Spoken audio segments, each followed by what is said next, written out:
பெருமானார் ஸல்லல்லாஹு அலைஹி வஸல்லம் அவங்க ஒரு தடவை சொன்னாங்க, உமர் ரலியல்லாஹு தஆலா அவங்க இதை அறிவிக்கிறாங்க, யா அல்லாஹ் ரப்பே, யார் சொல்றதுங்க? நபிகள் நாயகம் ஸல்லல்லாஹு அலைஹி வஸல்லம் அன்னவங்க ரப்பிடத்திலே கரம் ஏந்துகிறார்கள். ரப்பிடத்திலே கரம் ஏந்துகிறார்கள். எப்படி கரம் ஏந்தி என்ன கேட்கிறாங்க பாருங்க, இறைவா ரப்பே, என்னுடைய இறைவனே, நீ மன்னித்தருள்வாயாக. யாருக்குங்க சொல்றாங்க?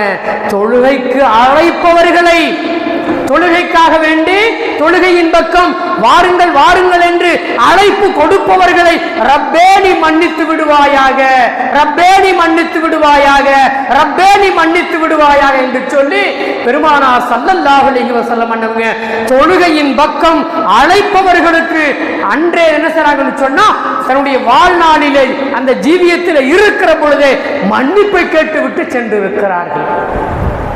நோக்கம் என்னங்க? ஈமானிலே நிலைத்திருக்க வேண்டும்.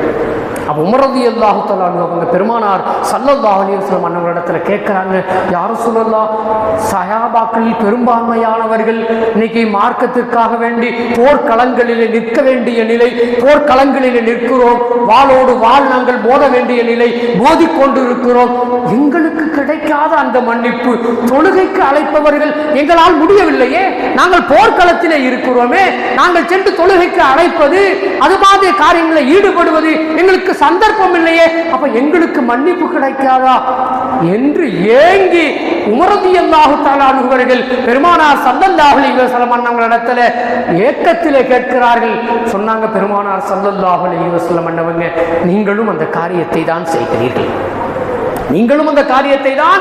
இந்த மார்க்கம், இந்த கலிமா அது நிலை பெற வேண்டும், உள்ளங்களிலே நிலைத்திருக்க வேண்டும் என்பதற்காக வேண்டிதான் வாளோடு வாள் மோதுகிற களத்திலே நீங்கள் நிற்கிறீர்கள் என்று பெருமானார் ஸல்லல்லாஹு அலைஹி வஸல்லம் அவங்க தொழுகைக்கு அழைப்பதும் களத்திலே நிற்பதும் இவைகளெல்லாம் என்ன? ஈமான் நிலைத்திருப்பதற்கான ஒரு காரியம்.